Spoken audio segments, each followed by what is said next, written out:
in the same way that I understand that, I also understand that leadership and entrepreneurship is not for everybody. However, if you have the ability for leadership, if you have the ability for entrepreneurship, then you are selling yourself short by not enacting on that.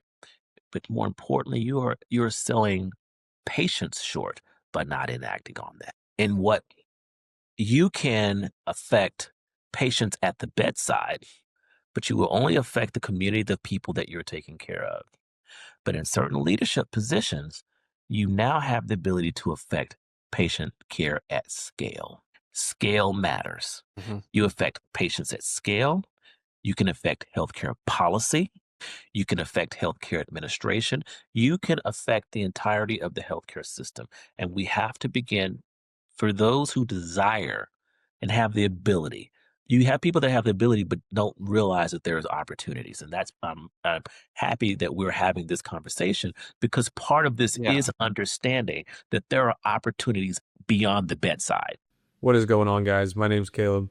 I'm a medical student on his research year, taking some time on the weekends to sit down with interesting people that I've met along the way to maybe help you as a medical student or a trainee find their way on this very long, arduous journey into a career in medicine. Today's guest is a repeat guest, but going by the name of Dr. Reginald Nesbitt. He is a VP for a contract management group for emergency medicine physicians. He is a practicing emergency physician in Georgia.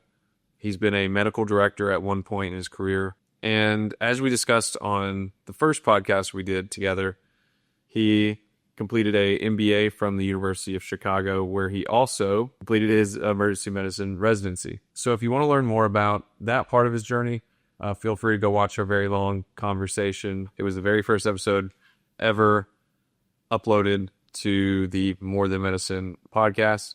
And we get into the how and why he chose to pursue these different paths within medicine. But I wanted to invite him back because I have been paying way too much attention to all the chatter going on online about a lot of the issues revolving around physician pay, Medicare, Medicaid, insurance. Patients and physicians seem to be unhappy with the way that things are in the healthcare system.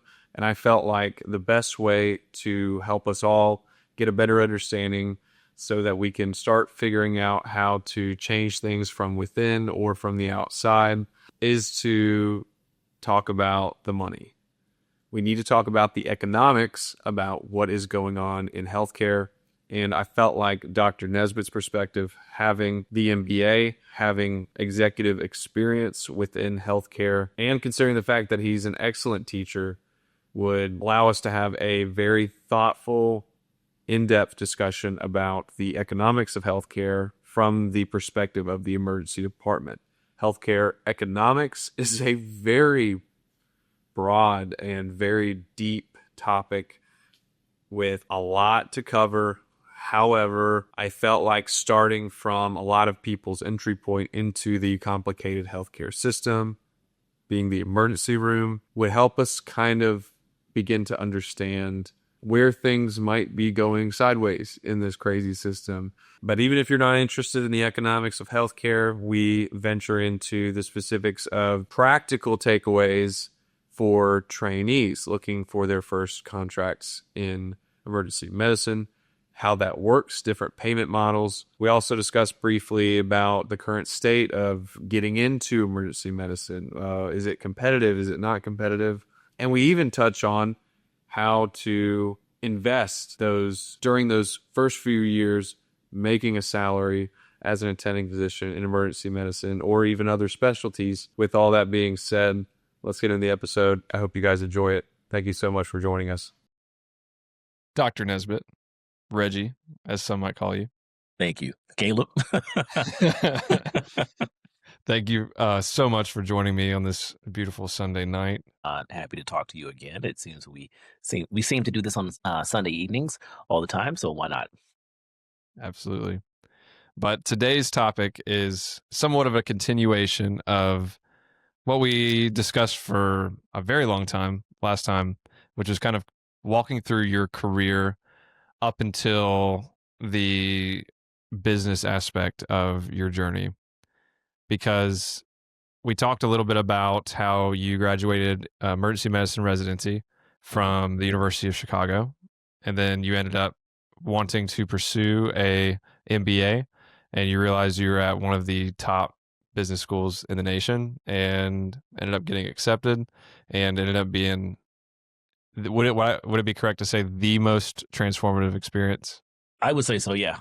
If not, if not the one of the for certain most transformative experiences in terms of my professional life, for sure. Okay. Yeah. Right. And we talked about the challenges that you overcame going through that. And the reason that I wanted to hop on today and talk with you is because I ran across this thread. I guess there's threads and there's X/Twitter, whatever. Somebody decided to post something a little inflammatory, a little clickbaity, like sharing how much emergency medicine, how much a ER generates in revenue, and then alongside the amount that an ER physician makes a year. And that disparity, he commented, was horrible. And this is a corrupt system. And I texted you immediately. I sent it to you. I said, what do you make of this? He goes, you go, yeah, that's that's incorrect. There's a gap in understanding there for Mhm. sure. And I followed up about a week later. I said, I think I would like to dive into the business aspect of medicine because I don't see anybody talking about it, and I think it's something good for us to understand, considering students and trainees that might be listening to this are going into the field. They're going to have to advocate for themselves, advocate for their patients. Everything they do has a dollar amount attached to it. Mhm. And I don't think a lot of people, we're so busy learning the medicine, which is amazing, that we don't get much education on how the money moves in medicine. So, with that, please, with all of your amazing business education, I think the emergency room is a good case study or a good smaller aspect to tackle. We clearly are not going to talk about all of the economics of the healthcare system. It Right. is a vast amount of information to master. But I think taking on the concept of an emergency room and how it makes money is a good place to start. So I think that's a good starting place. How does an emergency room make money treating patients that come in involuntarily? In a lot of times, it's an emergency. How does that turn into dollars for an emergency department? Okay. Well, two things. Well, you mentioned sort of the economics of healthcare. So a little bit, just a smidge of that is sort of necessary to understand Okay. the true nature of the questions that you're asking. So when you look at the economics of healthcare, the majority, the outsized proportion of dollars that go into healthcare is going to be the administrative side. Okay. It's not the actual healthcare side, the provision of care. If you would, labor costs in terms of physicians, APPs, nurses. That is just a small piece. The administrative is outsized, is an outsized portion of that. Administrative costs related to hospitals, administrative costs related to insurance. That is where the bulk of money is laid bare in healthcare, and subsequently, um, shareholder value is laid there. If you look at the how public companies in healthcare are traded, you were to look at CEO salaries. If you were to look at executive, I won't single out CEOs because I don't. I'm not a big class warfare kind of person. But um, if you were to look at executive salaries in healthcare, um, they they do reflect the outside proportion that the administrative costs go into and make. So, that being said, if you're asking specifically about patient care and how that turns into dollars in emergency medicine, that's an easy conversation to have. Okay, so Okay. let's talk about the ways that patients. So the way that this occurs is either you'll have a group. of physicians. And that group of physicians are either going to be outsourced by the hospital setting itself, or they're going to be employed by the hospital. So let's take the predominant model in emergency medicine as it stands today is that the majority of physician labor costs are outsourced, meaning they're not employed by the hospital. Okay. And this is, of course, this is cyclical. You will have periods in the business cycle, in the healthcare business cycle, in which you'll have physicians will be employed by hospitals, and then they'll realize that this is too costly for us to do. So then they'll rip up those contracts and they'll outsource those to what's called a CMG, contract management group. Okay. And typically these are large scale players such as Vituity, such as Team Health, Envision, and the company that I'm an executive at, which is SCP Health. Those are large contract management groups. Okay. You can also have a situation in which you have the physician labor outsourced to just a local group. Now, this was, I would say, in the 80s and probably early to mid 90s was sort of the predominant way that hospitals would contract was with a local group. And you would have a group of physicians that would get together. They would contract with the hospital, and then they would facilitate the care of those patients. Now, in either the CMG or contract management group, CMG, just call it CMG from now, either the CMG or the local group, regardless of which one it is, you're going to get paid the same. You contract with the hospital to build the patient, to see the patients, to build the patients. Okay. And therefore, you can generate the revenue from seeing those patients. It is your responsibility to cover the schedule. It is your responsibility to follow the bylaws of the hospital. The hospital's responsibility, and this is typically laid out in the contract in what's called the BAA or the Business Associate Agreement. The hospital will agree to certain things. They will agree to provide nurses. They'll agree to provide space. They will agree to provide any of the ancillary services that they are supposed to bring to the table. The physician group is responsible for bringing the physicians, the APPs. They're responsible for certain metrics such as length of stay. They're responsible for meeting quality targets, sepsis, stroke, STEMI. All of these things are going to be outlined in your contract with the hospital. Either it be. And can I pause you for a second? Sure. Who sets those metrics? That's a good question. So the metrics in terms of, so the billing is simply going to be, that's going to be determined by the patients that are showing up. Okay. And there's a separate wheelhouse that we'll talk about how you select that through what's called a payer mix. In terms of metrics, though, so this is where the hospital will exert some measure of control because hospitals have certain public reporting that is necessary on websites such as Leapfrog, but more importantly, through CMS. And a large proportion of dollars are going to come from CMS, the Centers for Medicare and Medicaid, right? Medicaid services. So the largest payer is Medicare. The largest payer is Medicare. Okay. Yep. So what is like 50? It's like 50%, right? And it really depends on your catchment area of the facility, but it is at least 50%. In some cases, depending on the community, it can be more, right? Okay. It can be more. And then you have other payers, such as what we call commercial payers. Okay. That's your typical United Healthcare, that's Blue Cross Blue Shield, that's Aetna, that's Humana, et cetera, et cetera. And then you have some workers' comp, et cetera, right? So the reasons that hospitals really care about metrics is mainly because their largest payer, CMS, lays out certain criteria that have to be met. Okay. And then there are other competitive criteria that have to be met, such as length of stay, right? CMS will care about things like patient satisfaction, both in the emergency department and, more importantly, on the inpatient side. But to be competitive in a marketplace, you care about things such as length of stay, how long a patient or a person is going to, if we're talking about emergency medicine, how long are they in their department? What is their throughput through your department?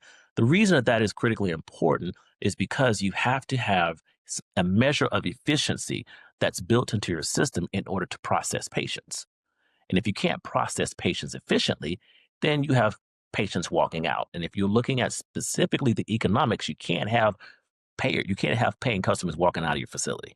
Can't have that, right? In emergency medicine, that is a specific metric that we look at, and that's called the left without being seen rate. Okay. I've Okay. seen that. And you can quantify the effect of that left without being seen rate, because now I'm going to switch over to payer mix. as you look at the individual payers, they're going to be different rates that they're going to be paid.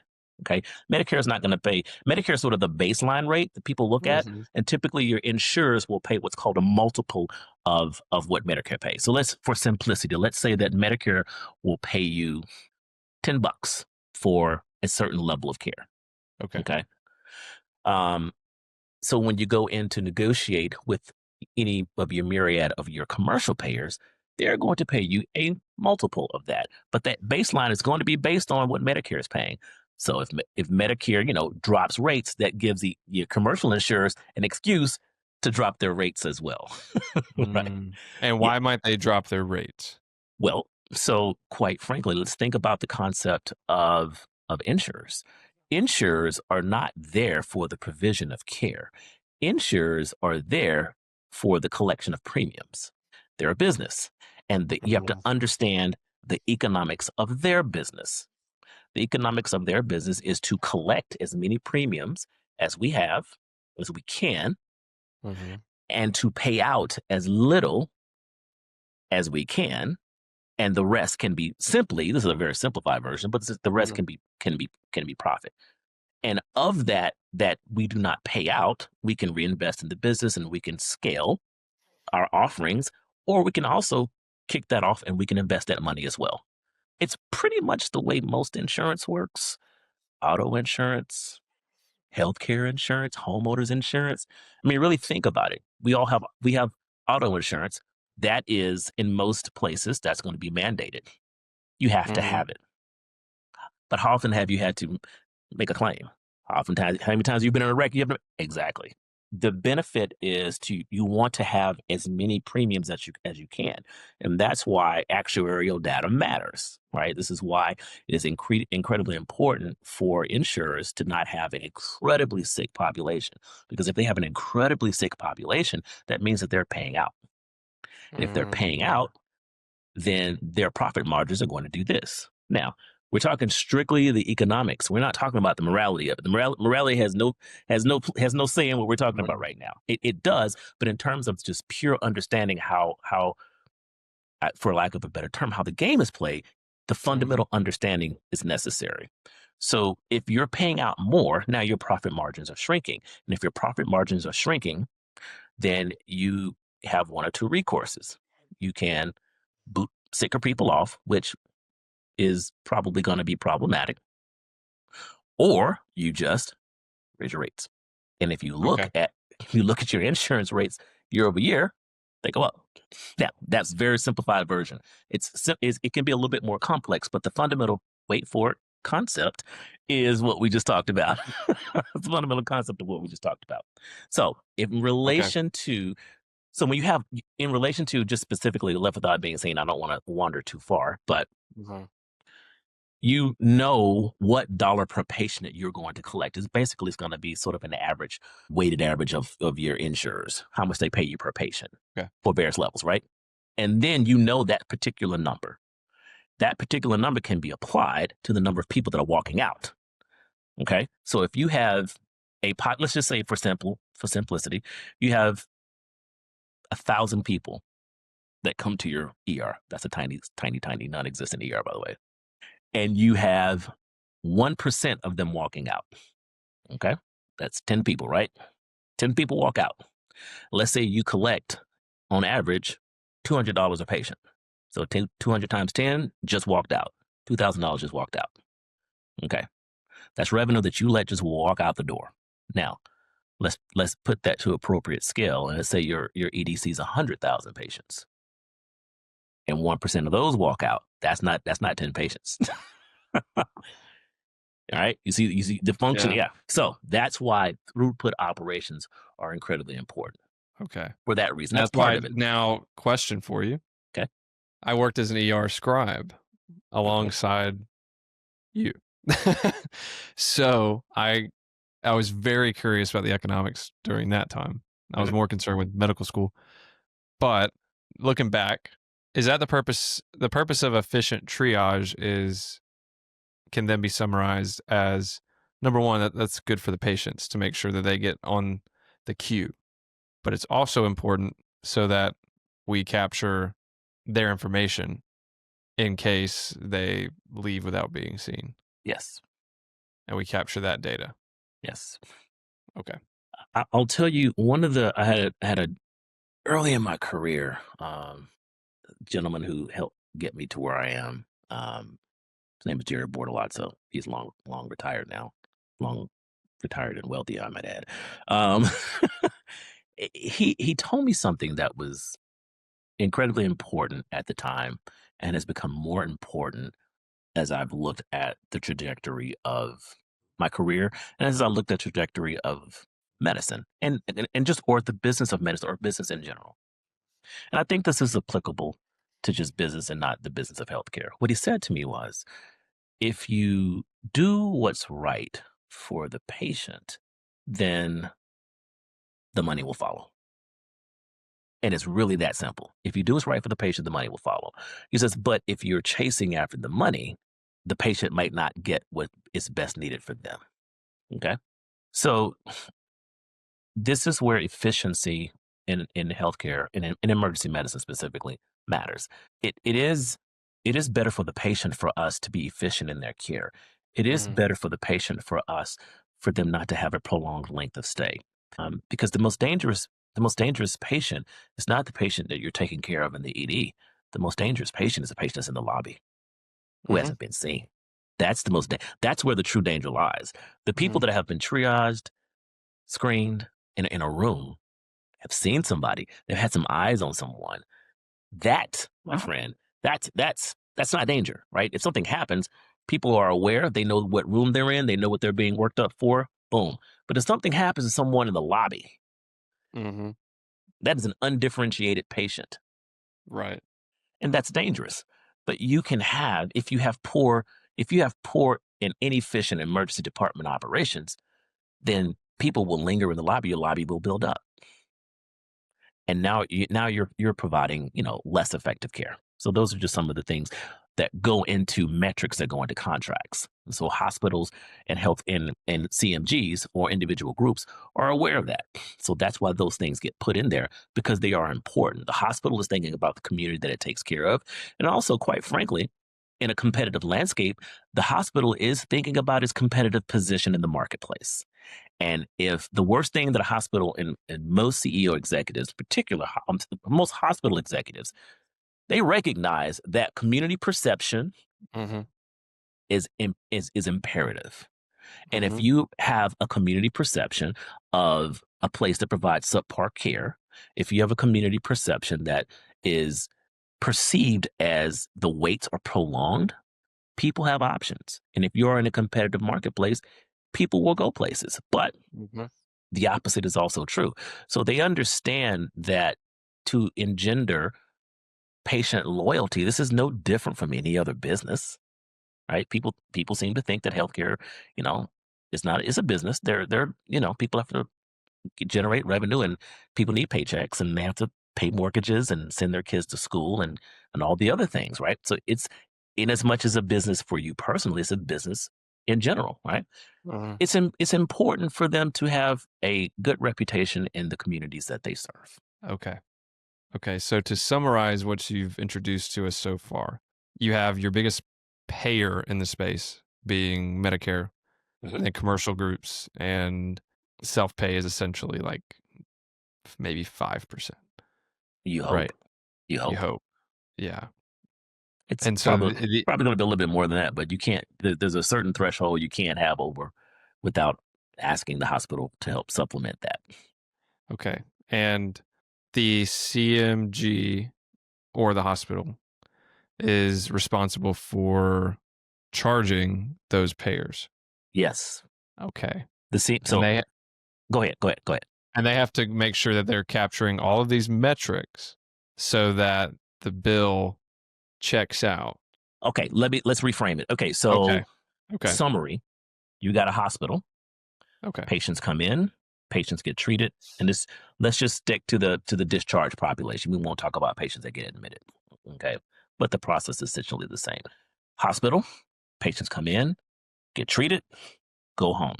What is required within that treatment box are healthcare professionals that are, let's say they're contracted, CMG or local group. So the physicians, APPs, right? Then there is separate, there's something separate that's also there, nurses, medications, other resources that are there to take care of those patients. Because you have that separation between, if it's contracted, but it's not all together, that means that you're going to generate two different bills. Bill number one is going to be called your professional fee. That's the fee for your physicians, right? Okay. Bill number two is going to be your facility fee. That's what the hospital is going to charge. Let's just say if a person has insurance, going to charge the insurance. So those are two separate things. And those are two separate rates. And those are two separate negotiations with the insurers. Okay. Now, in terms of billing, so let's take the professional fee. Box Hospital, patient comes in, sees Dr. Nesbitt. Dr. Nesbitt orders what he needs, treats the patient does well, patient goes home, gets discharged. I document everything in that particular visit. But I have to document not just what happened in the visit, but why it happened and what goes into accurate things are going to be accurately coded for that visit because I want my medical chart to reflect exactly what happens because for two reasons. Number one, risk reasons. Okay, for risk, just in case something untoward happens to the patient. And she's opening the door. She's killing me. Reason number two, right? Reason number two is for billing purposes. Okay. So for billing purposes, I document everything in the medical record. And then there's a diagnosis associated with that. And with that diagnosis associated is going to be a code. Okay. And with that particular code, something that's associated is going to be an RVU. And with that particular RVU is going to be associated a dollar amount. Okay. Okay. All right. So my chart is completed. The patient is long gone home. Now that chart goes out into the ether to our coding company. Our coders scan. They say, "Oh, Dr. Nesbitt saw this patient. Oh, okay. Looks like this patient was seen for chest pain. They got labs. They got EKGs. They got chest X-ray. Oh, he had a differential diagnosis. All these things. Well, this is a level. Let's say this is a level 5 chart. Well, with the level 5 chart, going to be a certain RVU that's associated with it. And because this particular insurer and I have negotiated rates, we know that we're going to pay X amount of dollars for that particular code. Okay. Now we've coded the chart. Chart takes off for billing and it gets to whatever commercial insurer it gets to. Commercial insurer looks at it and they'll do everything they can not to pay it. Rest assured. But that morality aside, right? Morality aside. But let's say that they, this is an amicable relationship and they look and they say, oh, okay, yes, looks clean. All right, send that check back to Dr. Nesbitt's group. Okay. Now this is not how Dr. Nesbitt gets paid though, but carry on. We'll get to that. I think that's a good transition. Okay. Because you brought up the term RVUs. Now, that can open up a very large basket of physician compensation conversation. Correct. However, I think we should just stick to RVUs because they sound common. Somebody else in my circle that I work with mentioned that he's a surgeon and he does a lot of RVUs more than the other surgeons. And I've noticed in my time working in the emergency room, there are certain physicians that are seeing many, many more patients than the rest. So let's break it down for idiots like me, what an RVU is and what is the incentive of, how does that incentivize physicians? Okay. If that's a good question, if Great that's not the question. appropriate question. Great question. And the more we continue to talk, the more we will continue to address what you saw on Threads or or X or wherever you saw that Okay. the mention The that you tweet did or wrong whatever. about it. Yeah. Yeah. Okay. So physician compensation. We're not forget APPs for right now. Not that they're not important, but we're just talking. We'll just stick for simplicity. For simplicity, we'll just talk about physician compensation. Physician compensation can come in three buckets. It can come in a flat hourly rate. Okay, you decide to work for X CMG group, and we'll pay you $250 an hour. Okay, so no matter how many patients you see, okay, no matter how many shifts you do, you're gonna get a flat rate of $250 an hour. So all the hours you do in a month times 250, that's what you make. Okay. The second one is now we're going to go to the extreme. Let's go to RVU. Okay. Okay. Within the RVUs, you can have a hybrid model, and you could have a pure fee for service model. RVU, make no mistake, an RVU model is a fee for service model, meaning you are paid a specific fee for the services that you provide. Okay. On 100% RVU, 100% fee for service, if you will, then there is no base rate, and it's a eat what you kill kind of model. Okay. So I show up to work. If I see 0 patients, I get $0. If I show up to work and I see 25 patients, depending on the documentation, like we talked about before, and there's certain RVUs that are associated with that, then I will get paid per patient, per RVU, a certain dollar amount for the total number of RVUs that I generate. Okay. And can I pause you for just 1 second? Absolutely. Okay. I have learned from my experience rotating through the emergency room. I was lucky enough to do so in my 3rd year. Okay. And I went to didactics, and they were educating the residents on RVUs. So from what I understand, each of these, every procedure or piece of imaging or labs are all worth different amounts of RVUs. That's correct. Okay. Now, who decides what those RVUs, what those rates are? Same people we talked about before earlier. I'd The say people trying not to. the people who determines the rates, the people who are paying the rates. That's who determine what the rates are. But think about it. Like, let's not pull our hair out. What little we you and I both have, right? Let's not do that. Because realistically, who determines when you go to the grocery store? Who determines what your bottled water costs? The store. The store. Yeah. Right? Yeah. Are you Yeah. negotiating? All right. Are you negotiating with the store? No. You go in there and say a bottle of Dasani is going to cost you $1.50. Either you pull $1.50 out of your pocket and give it to them, or you leave it in there. Or if you're fast enough, you just run out of the store and hope the cop doesn't chase you down. Exactly. That's usually what I have to do these days. Yeah. Right. So the economic reality is that the payers are going to determine what you get paid for the RVUs. Okay. Alrighty. It is what it is. Okay. But there are things that you can do in your negotiations with the payers to tip the balance. We'll talk about that later. Okay. We'll talk about that later. Let's jump back into where you were going. I apologize for interrupting. Not a problem. Not a Okay. I problem. just want to make sure we were clear on, like, we keep saying RVUs. What is that? It's worth it's a token. It's worth a certain amount of tokens, essentially. It's like think about if you go again. Let's take your grocery store analogy, right? If you go to the grocery store and you get a bottle of water, there's going to be a price associated with that. If you go to the grocery store and you get strawberries, there's a price associated with that. If you go and you buy back potato chips, there's going to be a price associated with that. And you go and you ring it all up. The total is what you pay. The RVUs are the prices that are associated with each of the levels of documentation for the particular patients that you're doing. And you add those up, and then you, as a physician, you will get paid a certain dollar amount per RVU. That's going to be in your contract with the CMG or the individual group. Okay. And the CMG, that's the benefit of being part of a group like that, that does all those negotiations.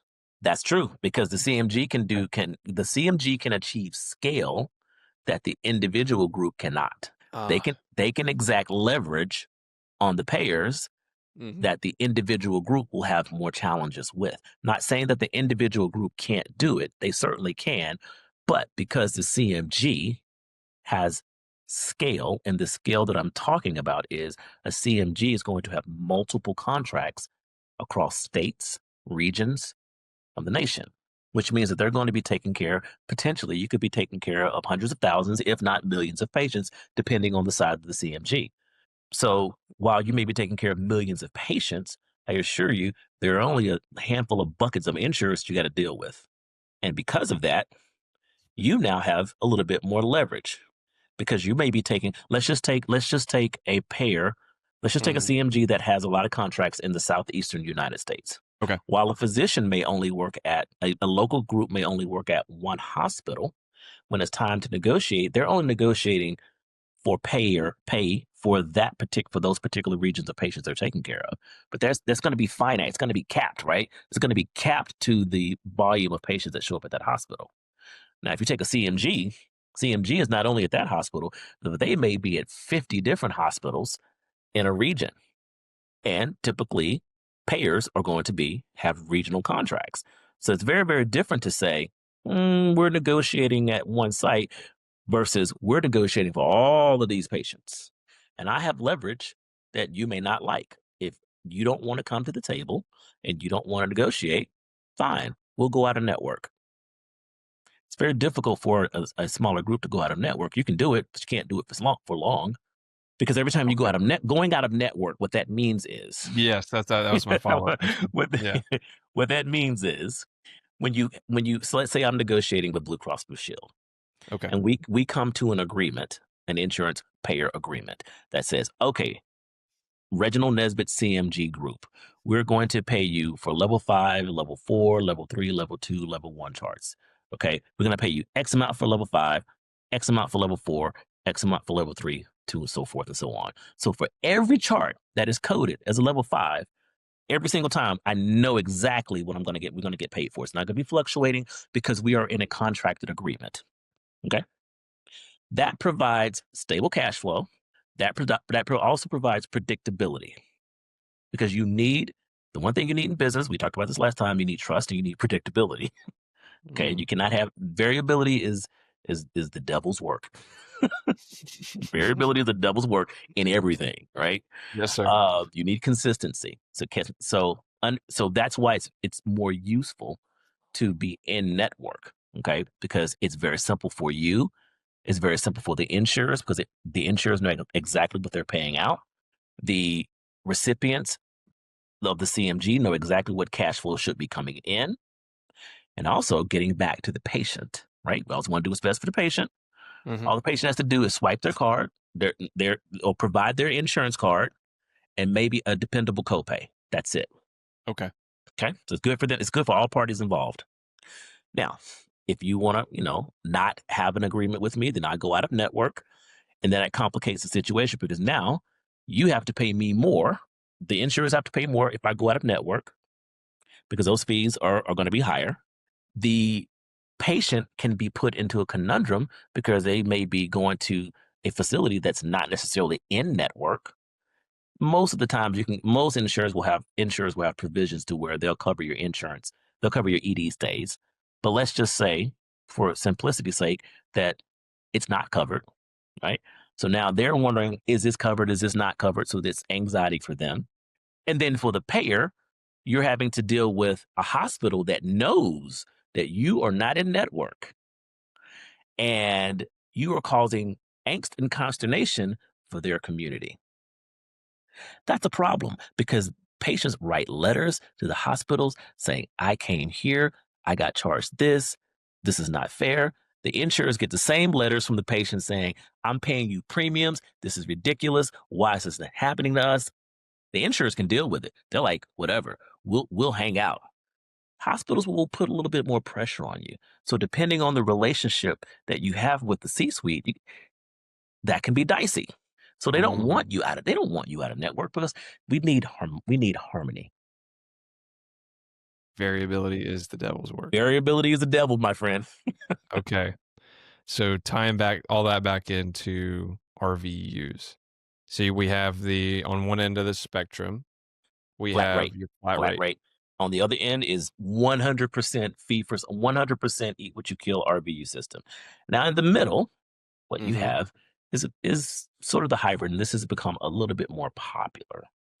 The hybrid is we will pay you a flat rate, okay? Then we will also pay you RVUs, okay? See, I like that. It depends. It depends on your productivity, how efficient you are, how well the hospital works. I spent the bulk of my career doing 100% fee for service. I am now in a hybrid model. It's the first time that I've been in a hybrid model. It's interesting, and I don't mind either because I'm a pretty adept and efficient physician. Being in leadership allows you to view emergency department operations very differently, and allows you to position yourself a little bit differently than just I'll just say it allows you to position yourself differently than someone who's not in leadership. So how I would view seeing patients is it can be very differently. So, but with a hybrid, let's say they'll say, okay, we'll pay you $200 an hour, and then we'll pay you the balance will be paid in RVUs. Okay. And we'll pay you $5 in RVU. That's your hybrid. Now, the way that you can increase your pay, because in a fee for service, you control your pay. Fee for service, you control your pay. A fee for service can only work in high volume emergency departments with relatively decent operations. And you cannot overstaff. You got to get your staffing right. Because if you have too many doctors, they're fighting over patients. If you don't have enough patients, doctors are fighting over patients and nobody's getting paid. Right. So if you have enough volume and you staff appropriately, you can prevent sort of the fight that happens with the fee for service, but you can also provide good care because you have enough coverage to take care of the patients. Again, no variability. Okay.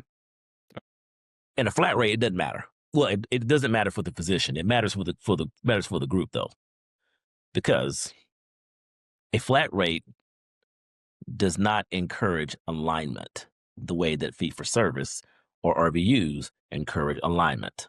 And here's what I mean. The box we talked about earlier. Patient shows up, goes into the box, chart gets completed, patient gets discharged, chart goes to billing and coding, then goes to billing, revenue, back to the group. Okay? But notice, in order to get revenue back to the group, you have to do what? Document the charts. If you don't document the charts, you can't bill the charts. No. You can't code for the charts, you can't bill for them. So what incentive does a person who's on a flat rate have to complete their charts on time? Zero. Not completely zero, because nobody wants the risk of having charts out there that are not completed from a malpractice perspective. But just from a pure economic perspective, let's just isolate. I know it's a little fairy tale-ish a little bit, but let's isolate from pure economic perspective. Flat rate has zero economic incentive to do their charts. Why? Because no matter what I do, I'm getting paid $250 an hour. Doesn't matter if I see a patient. Doesn't matter if I don't see a patient. Doesn't matter if I do my charts. Doesn't matter if I do my charts. Still $250 an hour. Run me my money. RVUs, on the other hand, that's not alignment. That's not alignment. The reason that a flat fee is not alignment, and some physicians will not like this, but this is the reality of the economics of healthcare. Okay. The reason that does not produce alignment is because if you do not do charts in a sufficient amount of time, those charts will age out. And what I mean by aging out is they become unbillable. Because it's too late. How long does that take? Typically, most contracts is about 90 days. So a good group will keep a close eye on how many charts outstanding for 30 days, 60 days, 90 days. You're watching this. And then they'll get the slave labor going the scribes. Well, even if the scribe do the chart, it doesn't matter if the physician doesn't sign it. True. Yeah.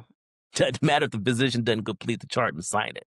Can't bill a chart that's not completed, it's not signed. So if enough people don't do their charts on time, eventually there's going to be no revenue. And guess what's going to happen to your rate? It's going to go away. You know why? Because the group is going to dissolve. Group's gone, you're gone. Somebody comes in and takes that contract.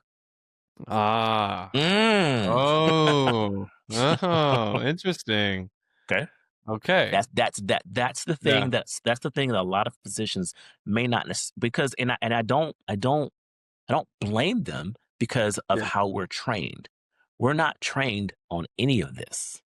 We're trained to take care of patients, and that's the shortfall of it. Okay. But that also engenders some of the apathy that we have towards the system. Okay. So dive into that more. Where do you think that, and I'm not coming after whoever this guy is, No, not coming after him. not at all. Not at all. Okay. I am like, he made a statement that it is his prerogative to say that kind of stuff.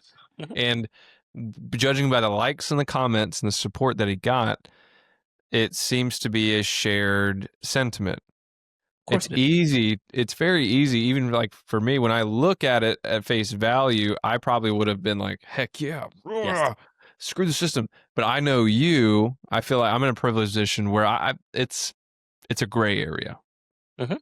It's not, they're only getting this much money and the revenue they're pulling in. This is ridiculous. Sure. So where does that disparity come from, and how can we, if justifying it is the right term to use? So it's education. So it's education. I won't even say it's exposure. It's truly education. But that's the part that we lack. We lack the educational component to understand the economics of healthcare. Most of us don't have any insight to economics. We have no insight to finance. We have no insight to opera. These are things, the fundamental baselines that I learned in business. Like I had to go to a separate institution to learn this. Now, and it does not make me any smarter than anyone else. It just means that I am more educated on the subjects than someone else is, than my colleagues are, right? In much of the same way that we are more educated than our patients that we take care of. There's no separation. It doesn't mean that we're smarter than our patients.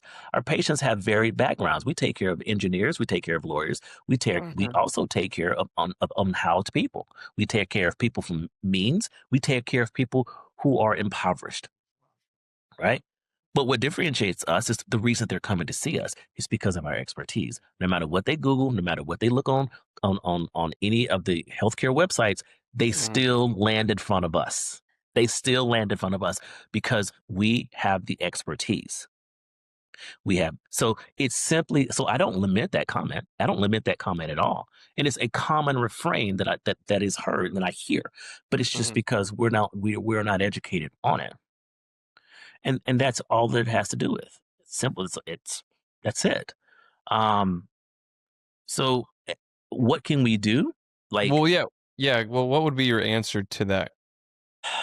my answer to that comment would be to let's take a step back and try to understand what the actual economics are, right? Let's try to actually understand what happens. So let's take his comment. I don't know if you wanted to take the conversation in this direction, but I'm going to take it anyway. Right, I'm going to take some liberties here. Let's okay. take that comment. My ER makes X amount of revenue. Let's just say my ER. I think that person said they make $1 million. Is that what they said? Something like that. Yeah. They make $1 million, and the doctors make, was it 300? 300,000. Yeah. Okay, 300,000. On face value, that's grossly incorrect. Okay, let's expand on why that's grossly incorrect. If that ER makes $1 million in revenue, okay, if you have a physician that's making $300,000, one of two things is happening. Number one, an ER revenue of $1 million is an incredibly small ER. Okay, that is a low volume ER. Right. That, in fact, that's not even an urgent care. Wow. Okay. All right. So Okay. So let's ratchet up our numbers. No, before we do that. So this is where the fundamental disconnect is. That brings in $1 million of revenue, and we're paying physicians 300,000. Let's just say you had three physicians in that group. And just to reframe real quick, it was like a comment about makes X amount of $1 million, physician makes this much. and then the administration, non-clinical facing, Yes. makes exponentially more than that. Exponentially more. They make exponentially more. All right. So in this example, it was the group was making $1 million in revenue, not profit, but revenue. There's a difference between revenue and profit. Meaning patients showed up, everybody did their charts, we billed, we negotiated with our payers, and they paid us this much per patient. And when they paid us this much per patient, it came out to be $1 million. And I'm getting paid as a physician in this example that was given, $300,000. Well, you're not a solo group, so let's just, for shits and giggles, let's say we got let's just say we got 3 docs in that group. Yeah. And each of them are making $300,000. That is $100,000 left over. Okay, that's $100,000 left over. Well, you're like, well, wait, we need to split that up amongst 3 physicians. That would be the only fair thing to do, right? Right. Have you paid malpractice insurance yet? Have you paid your billing and coding company yet? Have you paid your business insurance yet? Have you paid taxes yet? Looks like you're upside down. Looks like Looks like that group is in the red. And if that group does not go to the same hospital that we're complaining about the executives about and saying, hey, I need a subsidy because I'm providing services for your hospital, but we are not making enough in revenue to cover our expenses, we're having a shortfall. So in order to have our shortfall covered, I need for you to subsidize us with money. That's very common in certain contracts that have bad payer mixes, contracts where the volume is too low. Okay. So that money has to come from somewhere. You're not going to you're not going to generate it from the patients. You're just not. You can't magically make people. Yeah. You can't get more blood out of a turnip, right? My grandmother used to say that. And you got to pay the professionals who are taking care of the patients. Now, let's think about the outsized proportion of labor costs. $1 million in revenue. Labor costs was $900,000 in this example. Where does the most of that money go to? To the physicians. The rest, billing, coding, paying for billing and coding, paying for malpractice for the physicians, by the way. Right, paying for them, not asking them to pay for it, paying for them, and this is what most cases it happens that we pay the insurance for them, which is what we should do. These are the administrative expenses that we talked about. Okay, but I know this is a ridiculous example because right. However, it is the de facto example because when you look at contracts, you have top line revenue comes in, and then everything else underneath that is an expense. And the number one expense is labor cost. Physicians are not cheap, and nor should they be cheap. And they absolutely should get paid. Okay? 100%. I'm an advocate for physicians getting paid. Now, how do you, so let's triple this hypothetical fairy tale. Okay. ER revenue. Okay. Let's give them some more breathing room. Let's go up to like 4 to 6 million. They've got even five physicians. So maybe 1.5 mil getting that 300,000. Now the non-clinical facing administrative costs. You mean the costs, right? Administrative costs, where would you put the salaries of the non-clinical facing administrative people? Oh, they're not in those contracts. They're not in those contracts. No, sir. Okay. No, sir. So if you're a local group or you are a CMG, so when you say that the non-clinical facing administrators, you mean the hospital administrators? Sure, yeah. No, sir. I'm learning here. No, sir. No, sir. They're not in that contract. That's separate. The hospital's paying them. So remember, we're talking about contracting with the hospital.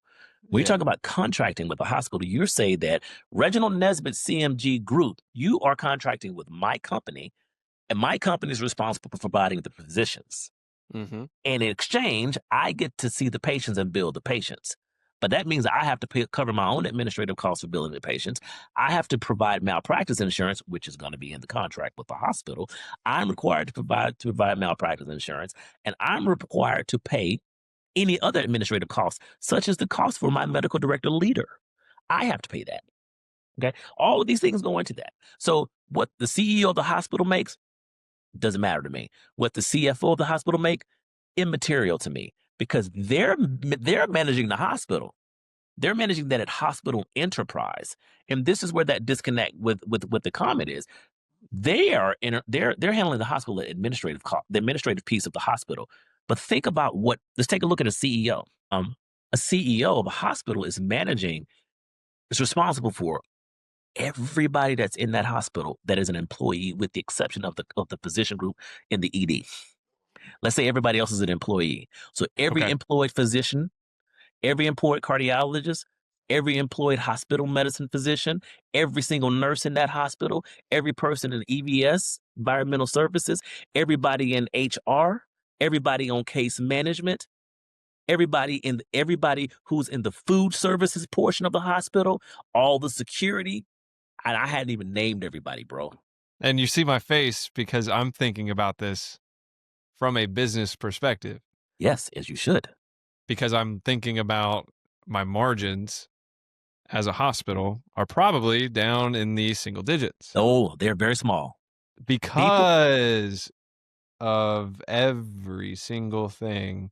And do not get me wrong. I'm not sitting here saying that hospitals are not paying their C-suite, too much. I'm not saying that. I mean, they're not paying it, whatever. Yeah, I know what you mean. I'm not saying, you know what I mean? And I'm not saying that insurance company CEOs are not getting paid. Oh, they're the ones that are getting paid. I'm going to let you finish this thought, and then I'm going to interject. Go ahead. Okay, that's all I was saying is, like, I'm not sitting here saying is there's some people in the mix that are getting paid too much, and people are, because I feel like that a whole different bag of worms is residents. I learned recently how much a single surgery resident might generate for a institution, and I was flabbergasted because it's cheap, that labor expense. It's very economical, actually, to have a residency. Very much so. It's very much a business decision. It's not necessarily, we just want to, create more of it. But it's also good for the patients, though, because you think of the level of care that patients get at institutions that have residents versus community. It's good for the patients. It goes both ways. It is cheap. Don't get it twisted. It is cheap because that labor cost but it has to be by definition. By definition, because there is a difference between an intern and an attending. There's a big difference. There's a difference, but there's a difference between a senior resident and an attending. Because even though that senior resident may be proficient and may be ready to be an attending themselves, I guarantee you this. If it hits the fan, who is that senior resident calling? The attending. Reggie. They're calling that attending. So, by definition, because you are training people, the labor costs are it is necessary they're going to need to be low. Because if you were paying residents and interns in training the way that you would be paying physicians in the community, that is a model that's just not sustainable.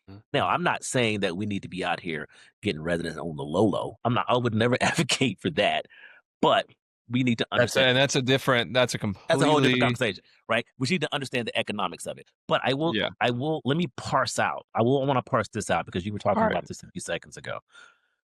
When we're talking about what C-suite, let's just take CEOs of hospitals, what they're getting paid.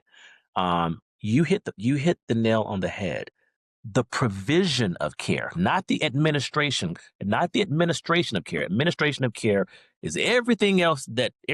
Insurance, electronic health records, billing and coding, all of that is the administrative part of healthcare.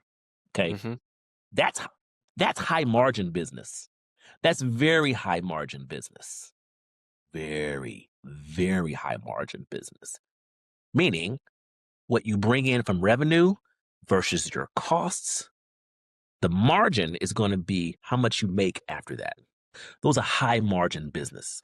And I'm talking about double digit, and I ain't talking about 10% either. We're talking, 20, 25, 30% margin businesses. That's high. Mm. Okay. That's Well, the and just so that like anybody else following can make sure that we're still on track here. If we're saying the hospital, its overall margin. That's where I'm going. That's where I'm going. Okay. But the reason I'm taking this route is I want to distinguish between the Mhm. provision of care versus the administrative part of care. Okay. The administrative part of care, if you look at what an insurer, let's take United Healthcare, Aetna, whoever, right?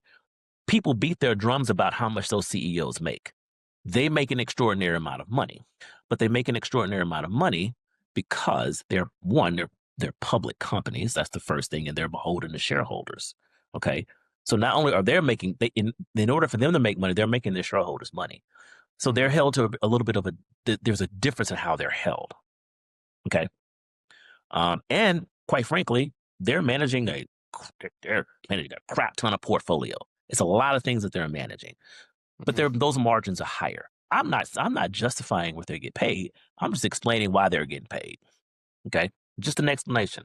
I'm ambivalent to it, quite frankly, but I'm not quite ambivalent to it. Yeah. But now, so that's that's an example of an administrative care. Now let's talk about the actual provision of care. When you talk about the actual provision of care, the actual taking care of people, the people that are taking care of the people, that is a small margin business. As a small margin business. So CMG groups, local groups, and even hospitals themselves, that is small margin business, my friend. That can be single digit margins. That can be, if it's double digit, man, 10% people are jumping for joy. Mm-hmm. These are narrow margin businesses, which is why there's been so much consolidation in the healthcare industry. Think about rural hospitals. Think about the not just the population. In a rural hospital, depending on where it is, let's take a public policy perspective for a second. Rural populations are smaller than urban populations by definition. Okay? We all know that our insurance in this country is tied to what? Your employment. Most insurance is tied to people's employment. Mm-hmm. Okay? Most commercial insurance is tied to your employment. If you are in business for yourself, you have the opportunity through the marketplace, ACA, to purchase insurance. But you're still purchasing commercial insurance. It's just a mechanism in which you do it because you're not an employee. You're employing yourself, self-employed, right? But regardless, it's all tied to your job. Now, that has political ramifications that goes back to the Nixon administration. We won't talk about that. In a rural setting, this thing is deep, bro. In a rural setting, the volumes of patients are low. And in a rural setting, you may not have the constellation of employers to have sufficient insurers that are there. And so if you don't have the insurers, and then you don't have necessarily the volume of patients, if you don't have the volume of patients and you don't necessarily have the insurers are there, then now you're having some socioeconomic barriers that are beginning to show up. Okay. And you're saying that consolidation. I hadn't got there yet. Okay. I hadn't got there yet, but I'm laying out the path to show where consolidation, why it happens. So you don't have the patient, you don't have the people, you don't necessarily have the employers, and then we have the employers because insurance is tied to the employers. You don't have that. So now you self-pay. The number of people that are paying out of pocket, that's what self-pay is going up. And as you know, just because somebody sends you a bill don't mean you go pay it. Mm-mm. Okay. Meanwhile, this hospital is employing nurses. This hospital is employing techs. They're employing lab techs. All these expenses that are happening for that hospital, but they don't even have the revenue to support it. So now you're talking about, now we got to introduce our government payers, right? And I'm talking about Medicare, but now we're introducing Medicaid. So they become desperate for their payers to pay them. But if they don't have a volume for it, and they don't have the insurance for it, like that becomes a very precarious situation. And there are certain grants and things that these hospitals can apply for. But if enough of that happens over time, one of two things happens. Those hospitals close, which is what you are seeing happen, or those hospitals get bought up by larger healthcare systems who have resources that they can inject into those hospitals to expand their reach. So what used to be your local community hospital either closes and now you got to drive. You were driving 30 miles to a hospital. Now you're driving 100 miles to a hospital.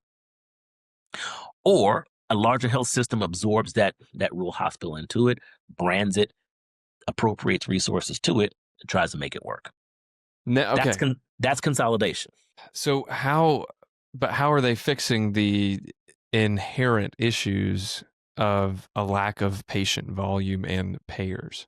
They're not, because sometimes what will happen is they will just close it because becomes economically non-viable. My friend, this just happened in Atlanta. AMC, Atlanta Medical Center, was a hospital that was located.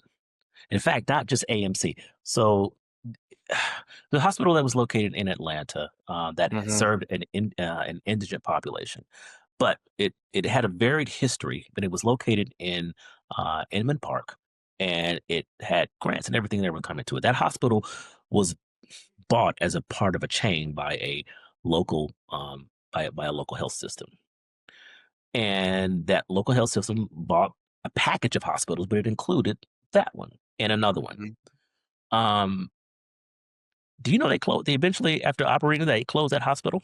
I mean, when I was working as a scribe, I heard people coming from AMC all the time. Uh-huh. So this has only happened within how many years ago? A couple years ago. Yeah, not long. So now you had an entire population of patients that were getting good care, and they had residency programs there as well. So you had a vulnerable population that was there, that was getting care, and it was closed. Now that happened in a city of Atlanta. Now, prior to that hospital being bought, that hospital, had supplementation. They were there. They were up and running because people understood the importance that hospital serving that community, serving that patient population. Now, Okay, if so that keep going.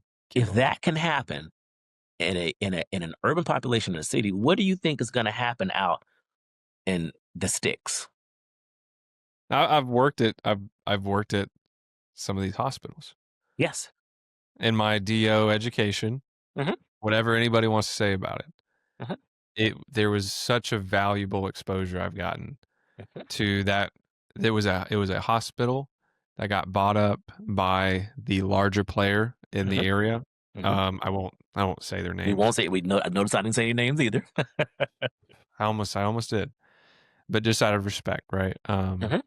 You never know who's listening, but they're doing what seems like a reasonable job. I'm looking at this facility for one specialty in particular that looks nicer than a lot of other places. Yeah. But what I'm also seeing is a high volume of patients because there is now a specialty building there to serve that population. Yes. So, but I'm assuming that there's somebody else holding their breath that's writing the checks for these new branded facilities, keeping an eye on everything Mm-hmm. and hoping it works out. You Is have that what to. you're saying? Yeah, you have to, because the thing is that people are people are people, and it goes back to our previous conversation the last time. You got to treat people like people, right? And not only in at the bedside, but you know, administratively, we got to treat people like people. We're making decisions, and Mhm. sometimes this is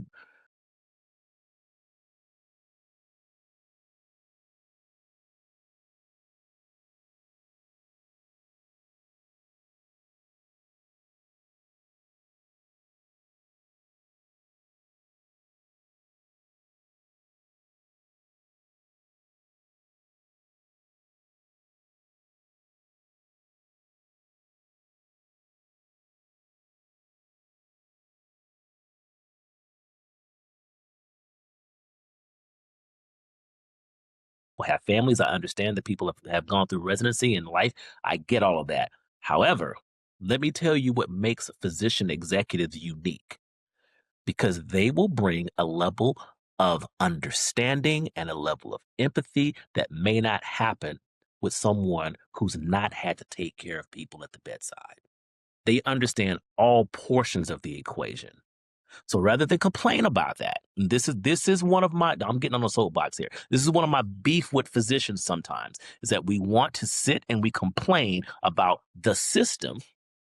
Okay. We complain about the system, but we don't do anything else about it other than complain. It is no different from the comment section on IG. Okay. You can go to the comment section on Doximity and you'll see the exact same thing. And it's a bunch of people complaining about things. Then be a part of the solution, because you have something to offer. I have something to offer. Okay. There's a difference between a person who's not taking care of patients, managing a spreadsheet, and me who's taking care of patients looking at that same spreadsheet. This is the value that physician executives bring. So either be a part of it and help change it, or shut up. I'm with you, because I'm trying to plan out my career, right? I'm trying to look at what I can do.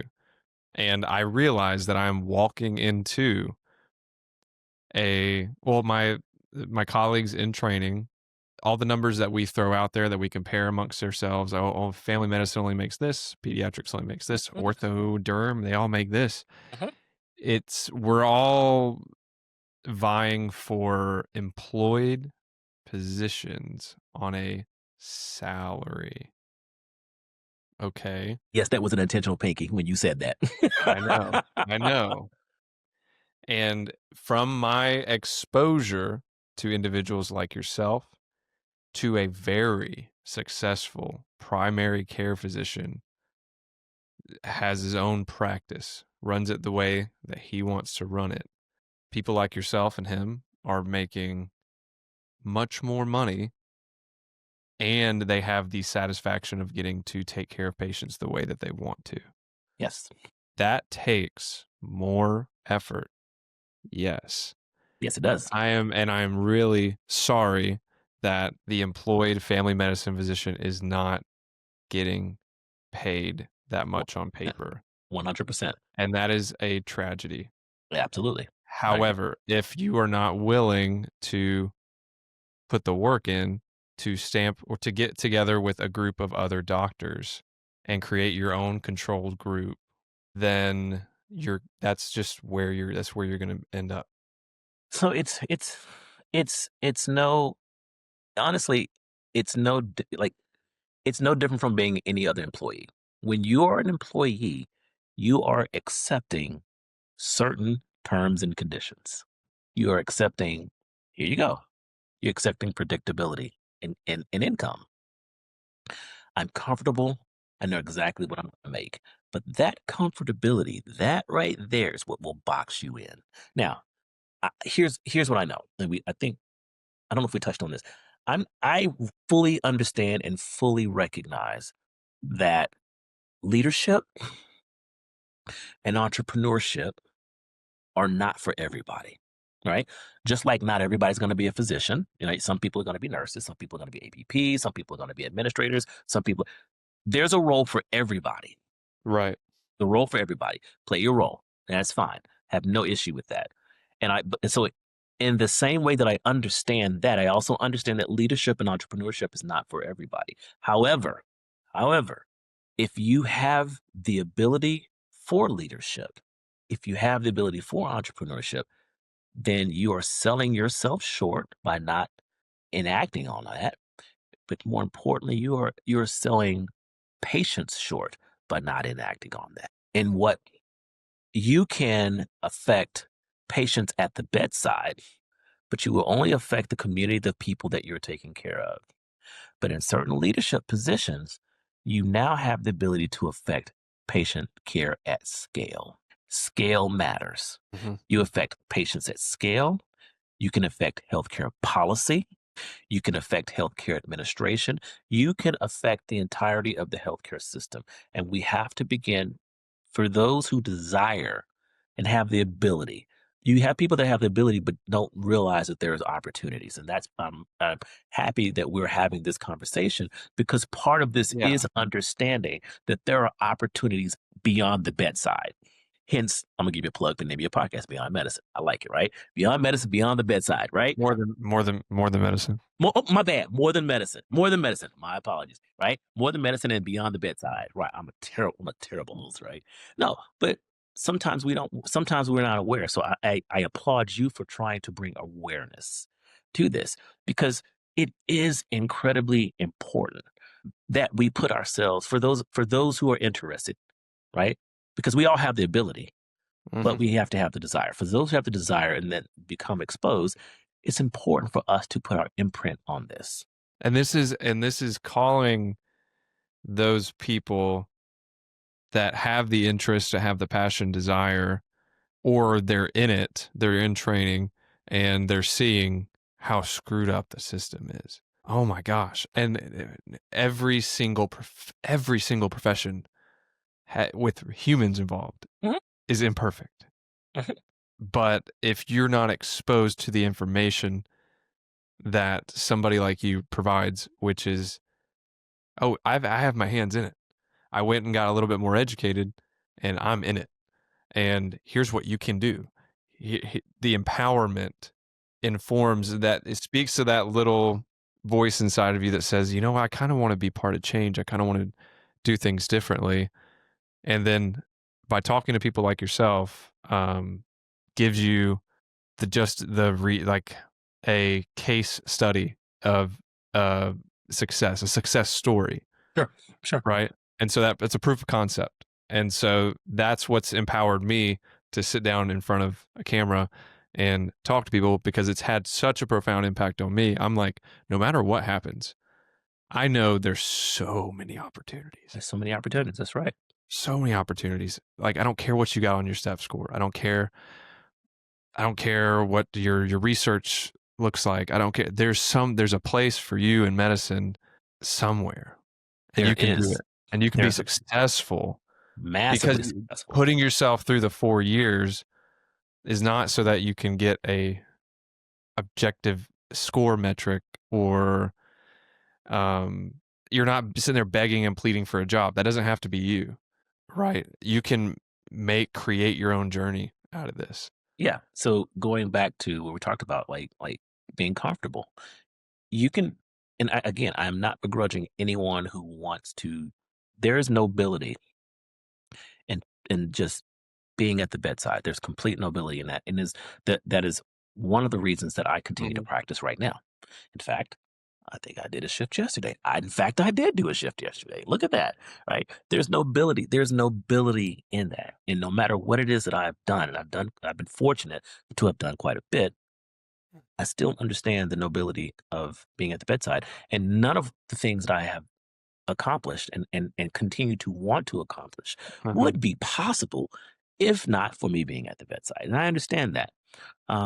However, um, there is there's much more than the bedside should you desire it in all facets. It doesn't have to be an administrative. It can be in research. It can be in pharma. It can be in administration. It can be in healthcare policy. There's an avenue. The largest portion of GDP in the United States, the number one portion of GDP is, wait for it, healthcare. Hmm. Healthcare, not Now defense. is that a good thing? Well, I know, like, yeah, asking, is it good or bad, black and white? I know. I think it's a thing. I think it's just a thing, right? I'm Okay. very neutral. I just think it's just a thing. But Okay. I think the greater point that I'm making, and that goes back to you talking about being comfortable. Comfortability breeds complacency. You could be super comfortable. I'm good. I'm Gucci. I'm fine. And I'm just complacent. And there is no incentive to do anything else. All I'm advocating for is don't be complacent. Yeah. And If you're gonna bang the table, if you're going to bang the table, Don't be complacent, Mhm. right? And I'm not saying that, again, I'm not saying that everybody has to do the same thing, right? Everybody doesn't have to be me, doesn't have to be you, but you Mhm. can do something. And your something can be something large, or something can be something moderate. It could be something small, right?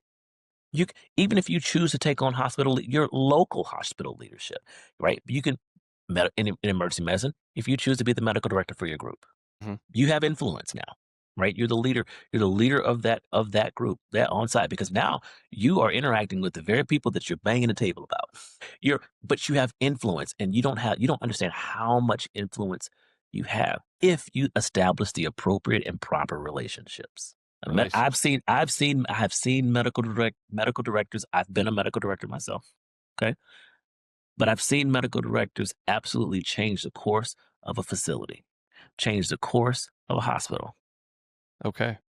Well, let's veer off.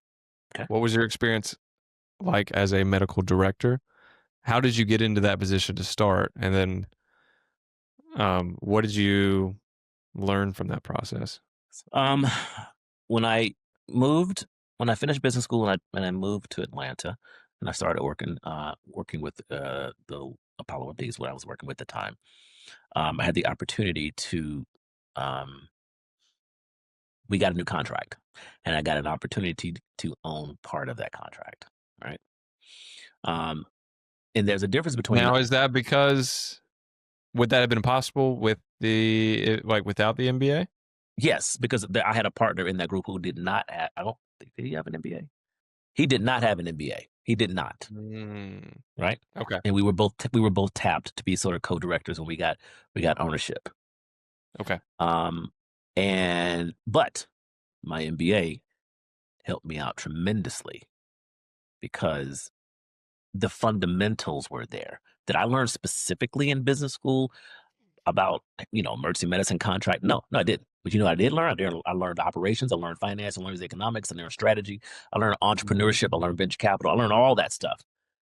So I just take that and apply it to this particular industry. Mm-hmm. That's it. The same way that I can take it and apply it to multiple industries that I've done. Right. That's all you do. You just need fundamentals. That's it. All you need is fundamentals. Um, but what I learned was I learned the economics and business of emergency medicine firsthand, because when you own something, um, you got to take care of it. You're responsible for it. And when you're Yeah. responsible for it, right? It's like the difference between owning a house and renting a house. When you rent a house, yeah, you got a landlord, and they'll something breaks, they'll take care of it for you.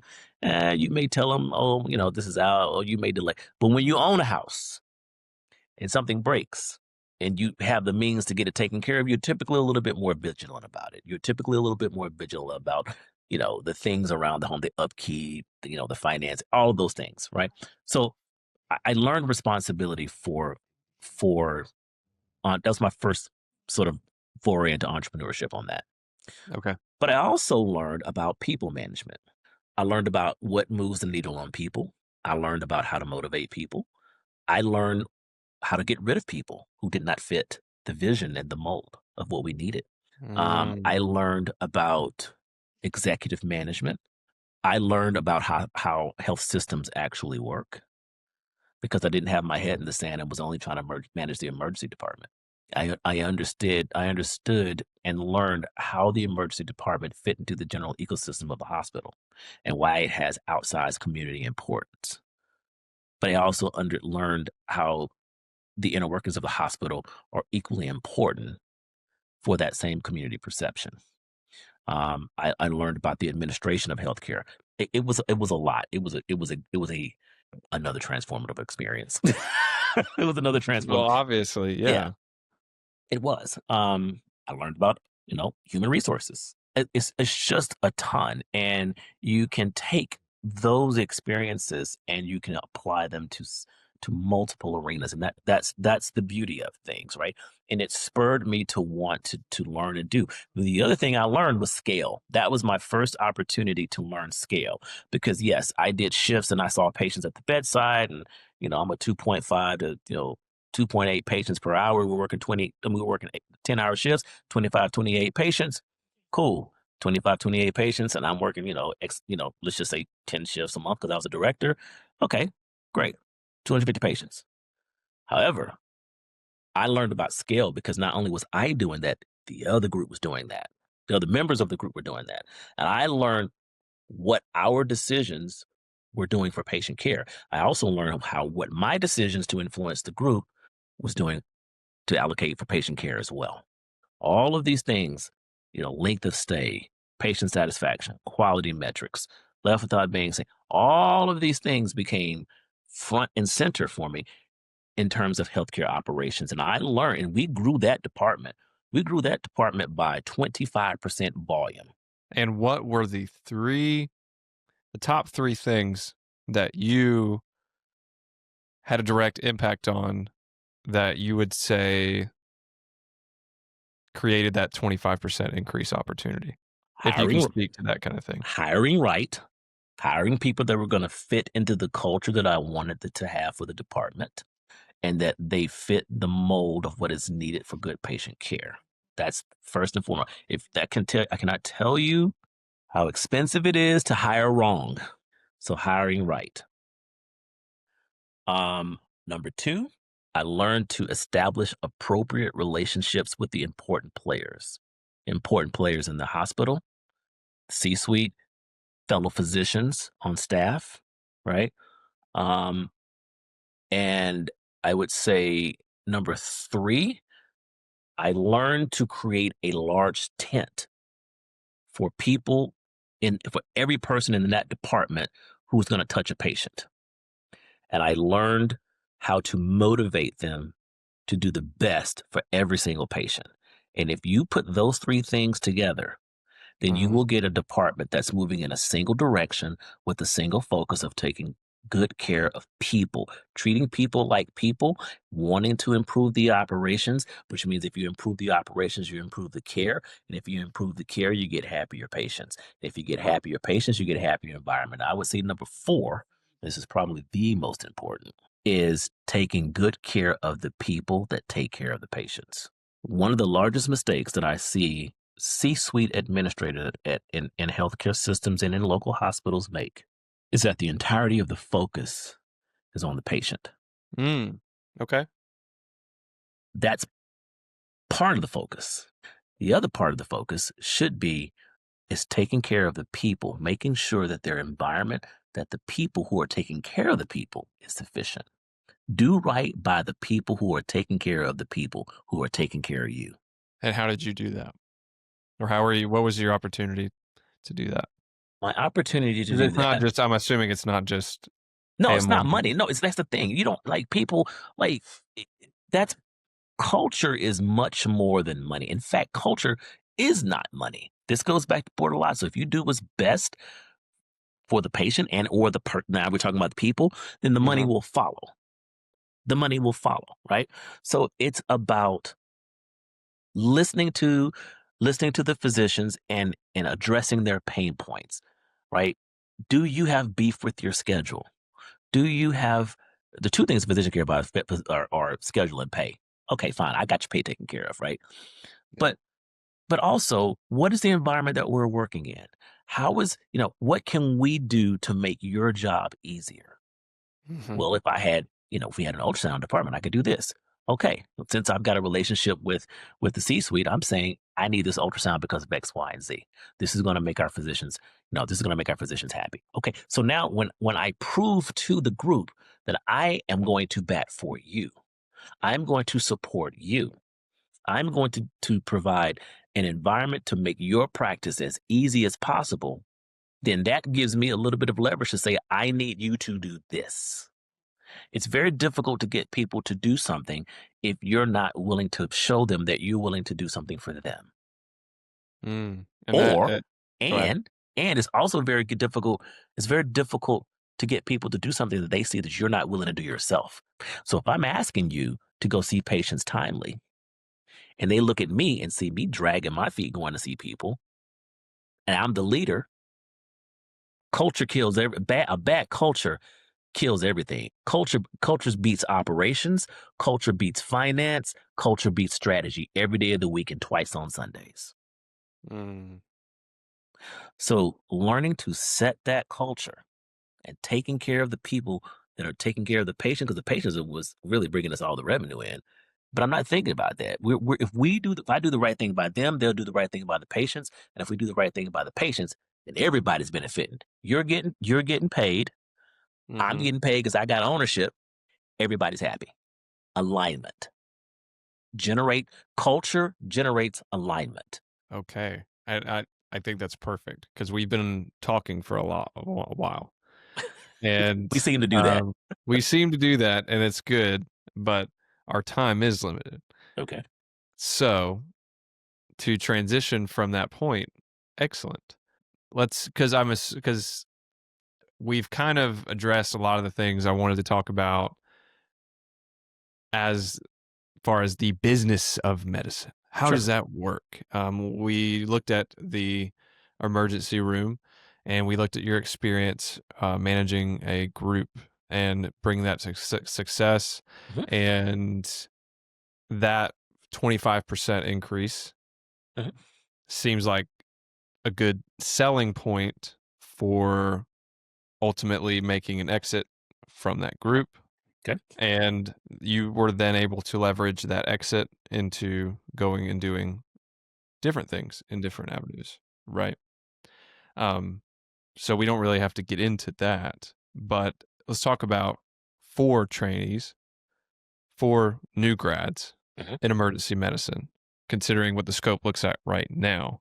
How should new grads be evaluating job offers? Because I heard one resident mention, if I go to this place out in the middle of quote unquote nowhere, man, I'll be making like $400,000. But I don't know. I got to relocate my whole family, all that kind of stuff. Mhm. So coming out as a new grad in 2025, going into 2026 here shortly, time is flying. What should the new grads be looking for in the job market to get that culture where they feel supported? You got to choose a place that's right for you. Like I see a lot of people like chasing money. Mm-hmm. And I mean, I get it. You got to make money, and you broke. Mm-hmm. Students and residents are poor.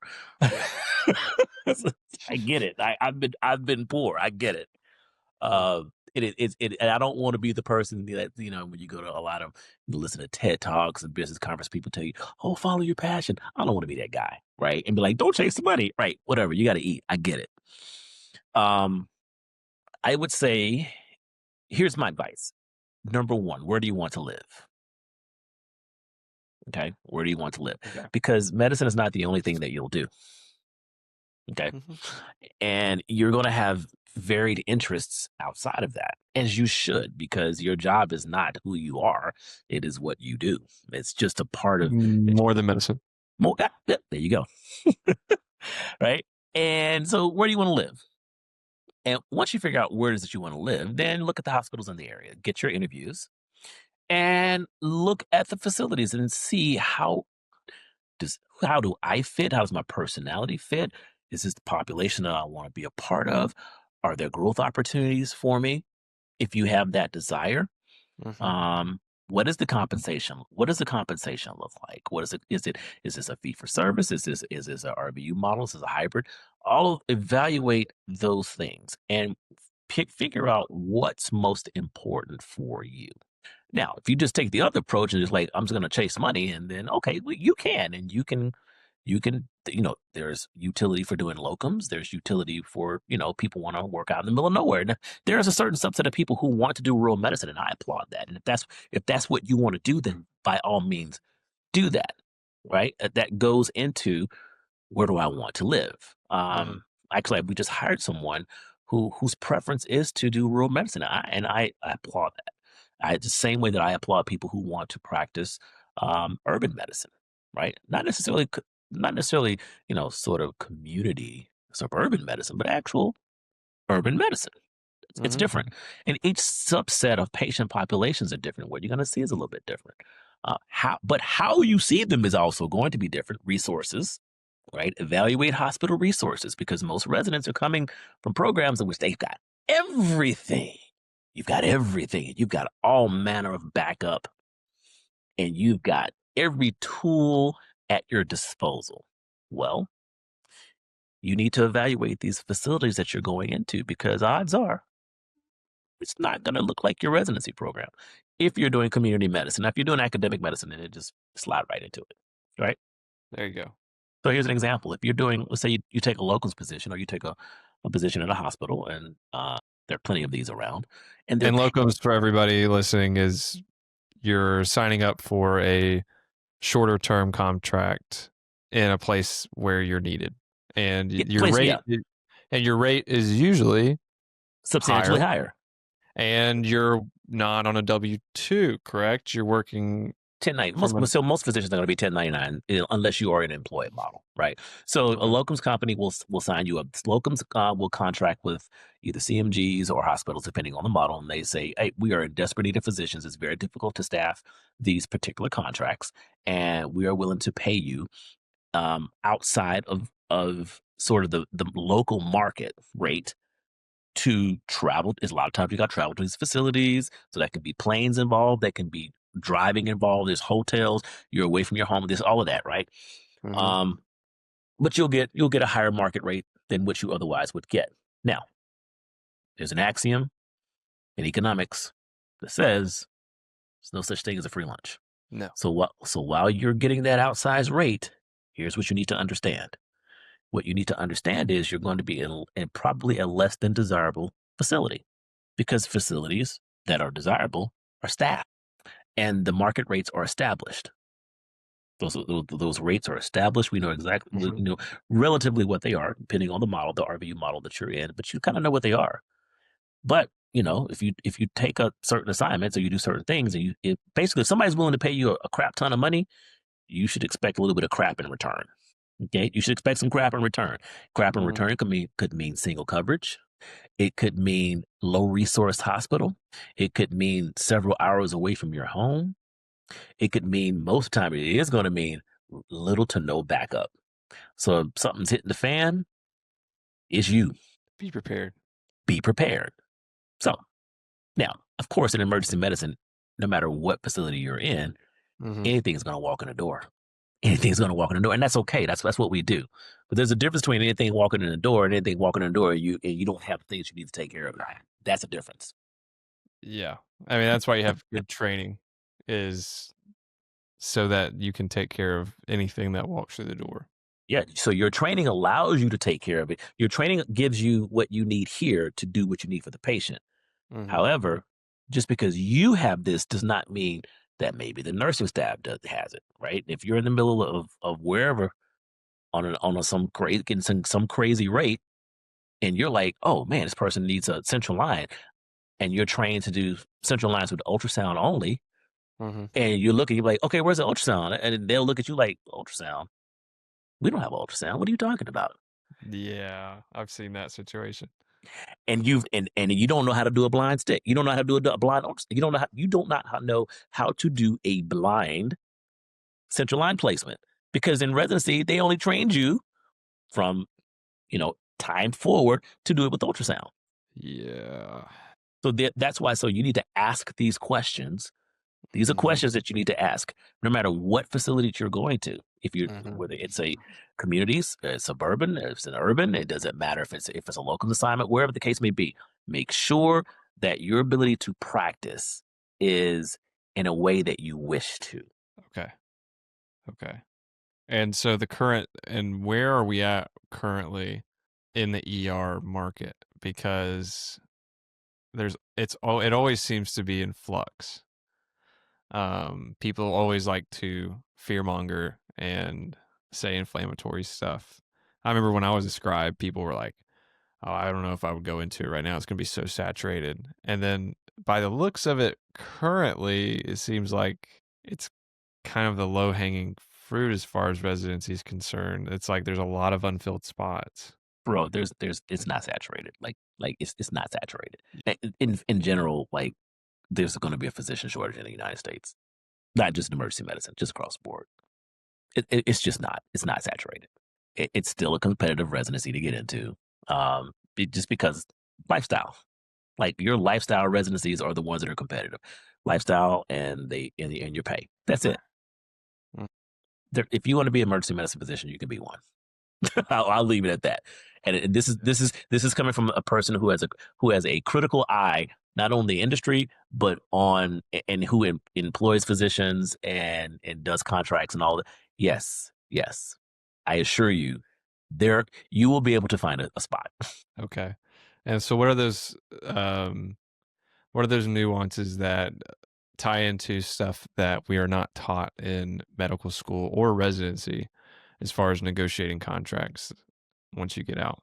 So here's Something a to keep an eye. What are some stuff to keep an eye on, like non-competes, malpractice, etc.? there used to be some variability. I would say probably between 5 and 10 years ago, there would be variability in terms of emergency medicine contracting. Non-competes that you talk about, non-enforceable, by the way, and those are falling out of favor. Okay. Um, Malpractice used to be another area in which there was some variability in terms of who's paying for it. Do you pay for it? Do you not pay for it? Tail coverage, is that going to be provided for you? For most standard practices now, particularly for your most large CMGs, they're covering your malpractice. They're covering your Okay. tail. That's it. I mean, and so there's just not a ton of a contract is really very much boilerplate because we've got some standardization within the industry now. Um, and particularly when you're talking about RVUs, because you have a little Mhm. bit more control of what you get paid, versus when it was just flat rate. Now you're negotiating rates and things like that. Now there are some opportunities for you to negotiate things like sign-on bonuses. There are some opportunities for you to negotiate on relocation bonuses, retention bonuses, things like that. But in terms of the fundamentals of the contract and things that will affect you, like things like non-competes or not, that's not an issue. Um, your pay is your pay is going to be your pay. You're not going to have a lot of wiggle room on that. And your malpractice is paid for you. So it's gotten to be very standardized and boilerplate at this point. Now, And what just you do need to make sure okay. that you need to make sure that now if you're comparing group to group, you want to be able to compare. You can compare contracts, pay rates, and things like that. Um, that's what you can do. But if you're looking at it on an individual basis, then what I said stands. Okay. And what I was going to ask too was, oh yeah, so the nuance of take home versus taxed income when it comes to like these sign on bonuses. I've heard that like you see a big $50,000 sign on bonus. Heck yeah, dude. How much of that would let's say Caleb's going in to start his new contract next week. Yes. How much of that am I getting? So the question I would have for Caleb before I can accurately answer that is Caleb a 1099 or is Caleb a W-2? Okay, well, or is that dependent on the group that I'm signing on to? Or is it Yeah. across the board W-2? No, it's not across the board W-2s. Oh. So I would say if you are in a situation in which you are a W-2, that's usually you're an employee of a Mhm. hospital. I don't. There are not many. There are not many groups who are doing W-2s anymore. Not for the provision of care. Now Now you may have. is that just emergency? We only talk about emergency medicine. Now, Okay, cool. if you're talking about hospitalist medicine, oh, Hospitalists, those cats are W-2s. yeah, and they Yeah, can those do cats are locums and stuff from what I understand too, those but cats are W-2s it's all day long. there's less 1099 Yeah, there's opportunities available for the hospitalists. Yeah, bread and butter hospitalist. Yeah. they're employees. They're employees, Yep. and a lot of this has to do with compliance, and it has to do with IRS regulations. So we just actually just had a whole conference on this 2 days ago. So if Caleb is a 1099 signing up with Mhm. Reginald Nesbitt's contract management group, Thank you. whatever you get fully. Now, um, the advantages of a 1099 is that you have some more flexibility that as in terms of tax incentives than you do as opposed to a W-2. Mhm. A W-2, you just get your money taken, you have to accept it. I mean, there's no other really, really, really way to say that. But with a 1099, you have opportunities to reduce your gross income. Okay, because no matter what you do, here's another axiom. This is my father's axiom. It's not how much you make; it's how much you keep. It's how much you keep. Mhm. Okay, and the 1099 affords you the ability to have some additional write-offs and some taxing flexibility that you just don't have as a 1099. I'm sorry, as a W-2. I apologize. As a as a W-2. Yeah. So there's a Okay. possibility that you can keep a substantial portion of that sign-on. So Okay. I would advise every new resident who's graduating two things. Number one, financial restraint, because I've seen many a physician come out and eventually are living check to check, and you're no different from anybody who's working at McDonald's or Walmart living check to check, making more money living check to check. Okay. So financial restraint. Okay. Mhm. In terms of large scale purchases and things of that nature. The second thing that I would advise, actually, there's going to be three things. I said two, but three things I like to add. The second thing I would wholly advise is that you get a good financial advisor slash CPA, be a tax advisor. Okay. Okay. And a slash financial advisor. Those are two different people. Okay. You definitely need a good CPA. And the third thing, I guess I should put this together. I would start investing early. If you do not never invest in anything you do not understand, period. That's a fool's errand. There are plenty of fool's errands. That's just one of them. There's a lot of fool's errands. There's a lot of According to fool's Dr. errands. Nesbitt. There's a lot of fool's errands out there. But you should start on your investing journey earlier rather than later, simply because of your time horizon.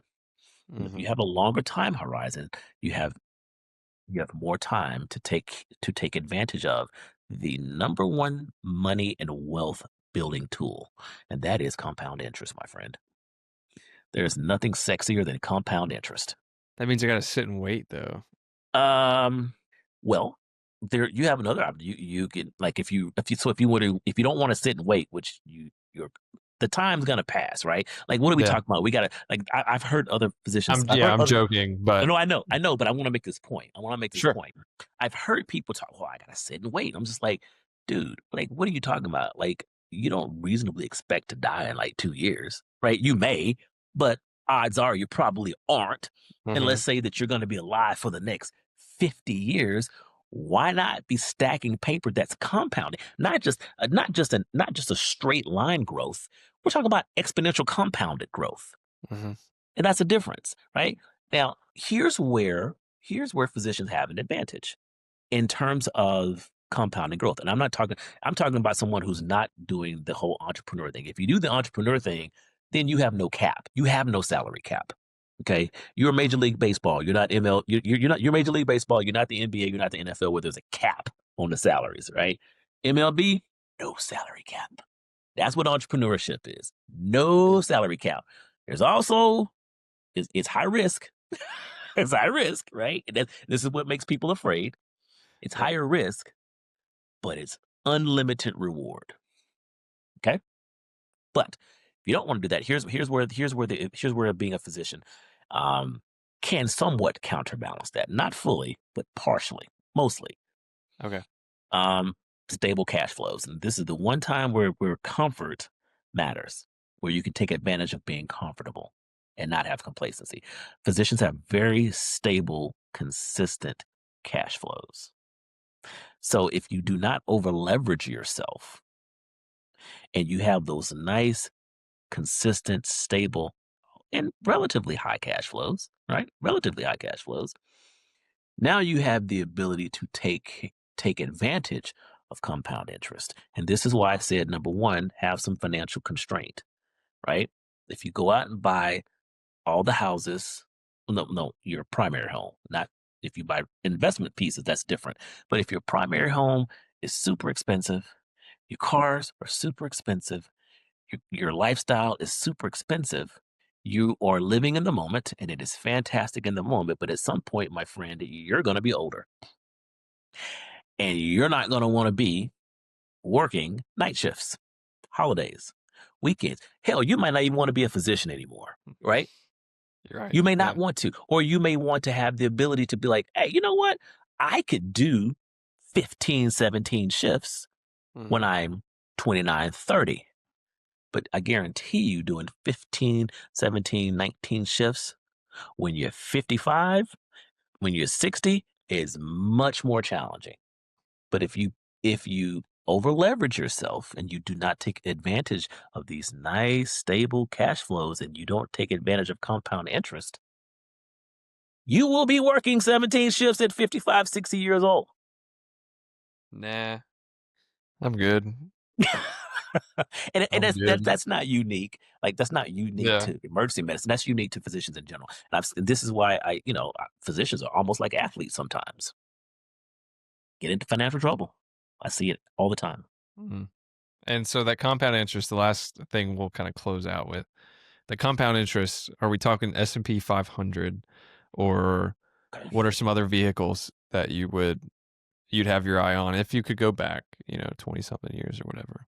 Well, let's just okay, yes. So if you don't understand and you just don't want to understand, which is crazy to me, um, toss it in the S&P, close your Mhm. eyes, and wake up 30 years from now, right? Index funds. Whatever the market does, you do, and you'll have relatively decent returns. Cost dollar averaging, consistently contributing to it, um, contribute to your retirement. If you're going to be a 1099, it's typically going to be a SEP IRA, and there are other retirement vehicles that you can take advantage of. You want to reduce your exposure to taxes as much. I'm not saying avoid taxes. I would never say that. Taxes have their benefits. I Mhm. like if my house catches on fire, I want to call the fire department and I want them to actually show up. Um, you know, I, I just do. Yeah. Um, I prefer to drive on nice paved roads. I want to get on an airplane if I'm not flying private. Even if I am flying private, right? I want to get on an airplane and I don't want to crash into another airplane. I Mhm. know my taxes pay for the FAA. I'm okay with that. I'm okay with that. Now, Yeah. that being that being said, I'm not saying give all of your money away. Be right. So you can take advantage of appropriate deductions as you should. This is where a good CPA comes into play.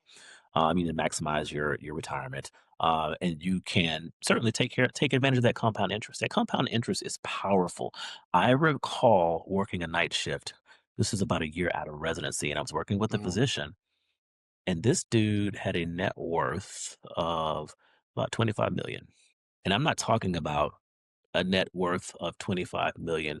Some of it is in illiquid assets and no, no, no, no, no, no, no, no. It's 25 liquid and or convertible securities, Cool.